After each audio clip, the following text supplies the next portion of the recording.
थोड़े दिनों पहले कमार उस्मान ने कहा था कि अगर यूएफसी मुझे शॉर्ट नोटिस फाइट देती है शवकत रोकमनव के खिलाफ तो मैं यूएफसी 310 को सेव कर लूंगा और मैं फाइट करने के लिए रेडी हूं। लेकिन अब इसका उल्टा सामने आ रहा है। शवकत रोकमनव के खिलाफ उनको फाइट ऑफर की गई लेकिन उन्होंने डिक्लाइन कर दी। इसी को लेकर फैंस ने उन्हें ट्रोल करना शुरू कर दिया है। पूरा मामला आज की इस वीडियो में डिस्कस करेंगे। लेकिन क्या आपको पता है कि अरमान सारूकियान को एक्स्ट्रा सिक्योरिटी दी जाएगी जब वो यूएफसी 311 के अंदर वॉकआउट करेंगे ओक्टागोन के अंदर? ऐसा क्यों होगा? क्यों एक्स्ट्रा सिक्योरिटी देनी पड़ेगी अरमान सारूकियान को? और हमजत चिमाएव जो हैं उनका कहना यह है कि शॉन स्ट्रिकलैंड की फट गई है, उन्होंने मना कर दिया है ऑस्ट्रेलिया में फाइट करने को। तो अब मिडलवेट टाइटल के लिए हमजत चिमाएव के रास्ते से शॉन स्ट्रिकलैंड का पत्ता कट चुका है। पूरा मामला आज की इस वीडियो में मैं डिस्कस करूंगा। लेकिन क्या आपको पता है कि मनेल काप पहले ही नॉकआउट कर चुके हैं काई असुकारा को और मनेल काप को नॉकआउट कर चुके हैं अल्हांद्रे पांतोजा। तो क्या निकल कर आती है बात कि काई असुकारा को वो हरा देंगे? क्या ऐसा पॉसिबल होगा?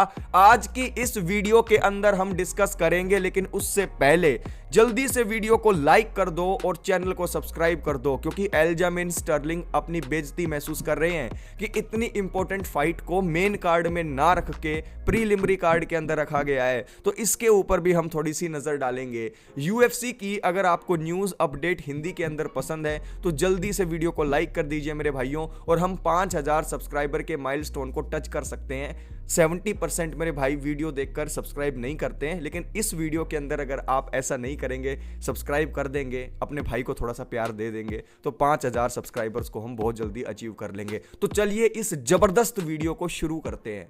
भाइयों, थोड़े दिनों पहले कमार उस्मान ने कहा था कि अगर यूएफसी मुझे शॉर्ट नोटिस फाइट ऑफर करेगी शवकत रोकमनव के खिलाफ टाइटल के लिए तो मैं उसको मना नहीं करूंगा। लेकिन यूएफसी ने मुझसे कांटेक्ट नहीं किया है। लेकिन अब इसका कुछ उल्टा निकल के सामने आ रहा है। कमारू उस्मान को यह फाइट ऑफर की गई थी लेकिन कमारू उस्मान ने मना कर दिया। कमारू उस्मान का कहना यह था कि मैंने थोड़े दिनों पहले हमजत चिमाएव के खिलाफ शॉर्ट नोटिस फाइट एक्सेप्ट की थी और वो फाइट में हार गया था। बैक टू बैक लॉसेज मैं एक्सेप्ट नहीं कर पाऊंगा और शवकत जैसे फाइटर के लिए मुझे एक फुल कैंप चाहिए। लेकिन यार ये बात अगर वो फैंस को बता देते तो उनके रिस्पेक्ट में कोई खलल नहीं पड़ती। लेकिन ये चीज सामने आकर उन्होंने इस तरीके से रखी थी कि यूएफसी ने मुझसे कांटेक्ट ही नहीं किया। अभी थोड़े दिनों पहले मैंने इस न्यूज को कवर भी किया था। तो इस चीज को लेकर फैंस पागल हो गए हैं। उन्होंने ट्रोल करना शुरू कर दिया है कमारू उस्मान को। उन्होंने कहा है कि यार तुम्हारी चेस्ट ना तुम्हारी बॉल्स से ज्यादा बड़ी है, यानी कि you have big chest but small balls. और इस तरीके से भद्दे कमेंट और एक तरीके से ट्रोल करना शुरू कर दिया कमारू उस्मान को। अब देखिए मौका तो कमारू उस्मान ने दिया है, अगर सच बात बता देते तो क्या हो जाता। सेकंड न्यूज निकल के आ रही है एल्जामिन स्टर्लिंग की तरफ से। एल्जामिन स्टर्लिंग को बेइज्जती महसूस हो गई है। उनका कहना यह है कि मैं पहले चैंपियन रह चुका हूं बैंटमवेट डिवीजन में, ऊपर से मेरी ये जो फाइट होने वाली है मोवसार एवलोएव के साथ, ये टाइटल इंप्लीकेशन वाली फाइट है। और आप 100 में से 100 जो लोग देखने वाले हैं इस कार्ड को, उनसे पूछेंगे तो उनको मेन कार्ड के अंदर ये फाइट चाहिए थी। लेकिन यूएफसी मेरे ख्याल से एल्जामिन स्टर्लिंग को पसंद नहीं करती है। यही रीज़न है कि उनकी ये फाइट मेन कार्ड में नहीं है, प्रीलिम्स के अंदर है। पहले मैं जब शुरुआत में मैंने ये देखा तो मैं खुद शॉक हो गया था और मेरे मन में भी ये बात आई थी। ये बात कंफर्म हो जाती है जो एल्जामिन स्टर्लिंग कर रहे हैं वो ठीक है। क्यों? क्योंकि यूएफसी 300 के अंदर भी उनकी फाइट प्रीलिमिनरी कार्ड के अंदर थी। अब मुझे ये नहीं पता कि यूएफसी वाले क्यों पसंद नहीं करते एल्जामिन स्टर्लिंग को। लेकिन एल्जामिन स्टर्लिंग की ये बात कि मैं बेइज्जती महसूस कर रहा हूँ और यूएफसी को थोड़ी तो रिस्पेक्ट देनी चाहिए थी, मुझे उस कार्ड के अंदर रखना चाहिए था। पता नहीं डोंग हुंचोई, पता नहीं क्या नाम है यार। आप मुझे बताओ नेट लैंडवेयर क्या बेटर है मोवसार एवलोएव से या फिर स्टर्लिंग से? बिल्कुल नहीं। लेकिन पता नहीं यार ये डेना वाइट को क्या दिक्कत है स्टर्लिंग से। लेकिन जैसा भी हो यार, ये फाइट अगर हो जाती मेन कार्ड में तो अच्छा रहता। लेकिन एल्जामिन स्टर्लिंग कोई बात नहीं भाई, बेइज्जती कई बार सहनी पड़ती है। तीसरी न्यूज निकल के आ रही है हमजत चिमाएव की तरफ से। हमजत चिमाएव का कहना यह है कि शॉन स्ट्रिकलैंड अब मेरे रास्ते के सामने से हट गए हैं, क्योंकि हमजा चिमाएव और ड्रिकस डुप्लेसी आपस में फाइट करना चाहते हैं। मियां बीबी राजी तो क्या करेगा काजी, ये वाली सिचुएशन है। एक तरफ हमजा चिमाएव रेडी हैं डीडीपी के साथ फाइट करने के लिए, दूसरी तरफ चैंपियन खुद रेडी है हमजा चिमाएव को फेस करने के लिए, लेकिन बीच में टांग अड़ा देते हैं शॉन स्ट्रिकलैंड। लेकिन यहां पर जब यूएफसी ने कहा शॉन स्ट्रिकलैंड को कि टांग मत अड़ाओ, पूरे के पूरे आ जाओ इस फाइट में, आप टाइटल फाइट ले लो, रीमैच कर लो डीडीपी के साथ सिडनी ऑस्ट्रेलिया में, तो शॉन स्ट्रिकलैंड ने मना कर दिया। और ये बात उनसे एक बार फिर से कंफर्म की गई कि शॉन स्ट्रिकलैंड दोबारा पूछ रहे हैं, फिर बाद में रोना धोना मत। शॉन स्ट्रिकलैंड ने मना कर दिया है कि मेरे बस की नहीं है, मैं नहीं कर सकता सिडनी ऑस्ट्रेलिया के अंदर फाइट, वो जगह मुझे सूट नहीं करती। लेकिन हमजा चिमाएव का अब कहना ये है कि ये मेरे लिए परफेक्ट अपॉर्चुनिटी है और काफ़ी जल्दी हमें हमजा चिमाएव वर्सेस डीडीपी की जो मिडल वेट टाइटल फाइट होगी उसका अनाउंसमेंट भी सुनने को मिल सकता है। मैं तो बहुत ज़्यादा एक्साइटेड हूँ इस फाइट को लेकर, क्योंकि ये फाइट होगी ना यार, बहुत ज्यादा नेक टू नेक होगी। क्या आपको लगता है कि हमजा चिमाएव डीडीपी के खिलाफ भी उतने ही डोमिनेंट होंगे जितने वो रॉबर्ट विटेकर की फाइट में थे? अगली न्यूज निकल के आ रही है अलेजांद्रो पेंटोजा और काई असुकारा की फाइट को लेकर।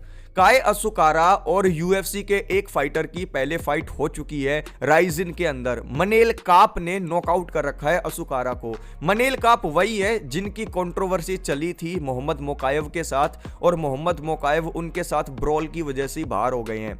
मनेल काप को नॉकआउट कर रखा है अलेजांद्रो पेंटोजा ने ऑलरेडी। तो अब बातें ये चल रही है कि यार पेंटोजा को असुकारा नॉकआउट कैसे करेंगे? अगर कॉमन ओपोनेंट को भी देखा जाए तो एक ऐसा बंदा जो पेंटोजा से खुद नॉकआउट हो गया और उसने असुकारा को नॉकआउट कर दिया, तो कुछ बड़ा थ्रेट नहीं है पेंटोजा के सामने। और देखिए एक चीज मैं आपको बता दूं क्लियरली, यार पेंटोजा ना सबसे अंडररेटेड चैंपियन है अकॉर्डिंग टू मी, क्योंकि अलेजांद्रो पेंटोजा आज तक ना तो नॉकआउट हुए हैं और ना ही आज तक सबमिट हुए हैं। तो भाई ये छोटी छोटी बातें जो निकल के आ रही हैं कि होरुगोची को बुला लिया या फिर कहे मनेल काप को वो हरा चुके हैं, ये तो छोटी छोटी बातें हैं यार। लेकिन मेन बात ये है कि जो लेवल है पेंटोजा का, दैट इज मच अबव काई असुकारा, और यही मास्टर क्लास हमें मेन इवेंट में देखने को मिलेगी। आपको क्या लगता है कि असुकारा नॉकआउट कर देंगे? मुझे मुश्किल लगता है। अगली न्यूज निकल के आ रही है अरमान सारूकियान की तरफ से। अरमान सारूकियान और इस्लाम मखाचेव की लाइट वेट टाइटल फाइट होने वाली है यूएफसी 311 के अंदर। लेकिन जो ये अरमान सारूकियान हैं ये थोड़े से इनफेमस हैं अपनी वॉकआउट के लिए, क्योंकि जब भी ये वॉकआउट करते हैं तो इनकी लड़ाई हो जाती है फैंस के साथ। जब पिछली फाइट इनकी हुई थी चार्ल्स ओलिवेरा के साथ, तो जब ये वॉकआउट कर रहे थे तो इनका झगड़ा हो गया था फैंस के साथ, और ऐसा ये पहले भी कर चुके हैं। तो अब की बार यूएफसी ने यूएफसी 311 के लिए अरमान सारूकियान को जब मेन इवेंट दी तो ये बिल्कुल फिक्स कर दिया कि जब ये वॉकआउट करेंगे तो उनके साथ एक्स्ट्रा सिक्योरिटी होगी, ताकि जो फैंस और फाइटर का इंटरेक्शन है उसको बिल्कुल जीरो कर दिया जाए।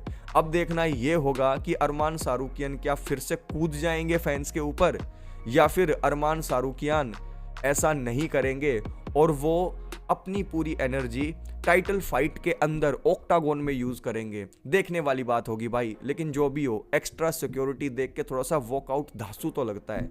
अगली न्यूज निकल के आ रही है लियोन एडवर्ड की तरफ से। लियोन एडवर्ड का जो नेक्स्ट अपोनेंट होगा वो या तो जेडीएम होगा या शॉन ब्रेडी होगा। इन दोनों के अंदर से एक होने वाला है, ये चीज मैं आपको बता रहा हूं। और लियोन एडवर्ड की फाइट कब होगी ये भी मैं आपको बता रहा हूं। यूएफसी इसका अनाउंसमेंट कुछ दिनों के बाद करेगी, 1-1.5 महीने के बाद। लेकिन मेरे भाइयों को पता होना चाहिए, क्योंकि मेरे काफी भाई लियोन एडवर्ड के बारे में पूछ रहे थे।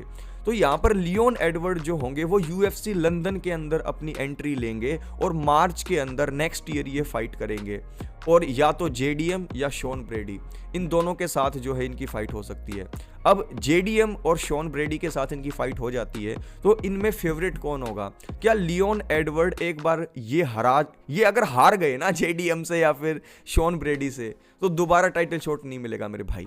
लेकिन अगर यहाँ पर जेडीएम और शॉन ब्रेडी को हरा देते हैं लियोन एडवर्ड, तो उन्हें एक बार फिर से टाइटल शॉट मिल सकता है। This will be A crazy scenario, let's see क्या होता है। लेकिन 5000 सब्सक्राइबर्स तक आपका भाई पहुंचने वाला है, तो इस वीडियो को अगर आपने लाइक नहीं किया है तो जल्दी से कर दो, चैनल को सब्सक्राइब नहीं किया है तो जल्दी से कर दो। आपसे मिलता हूं नेक्स्ट वीडियो में, तब तक के लिए take care and keep inspiring yourself.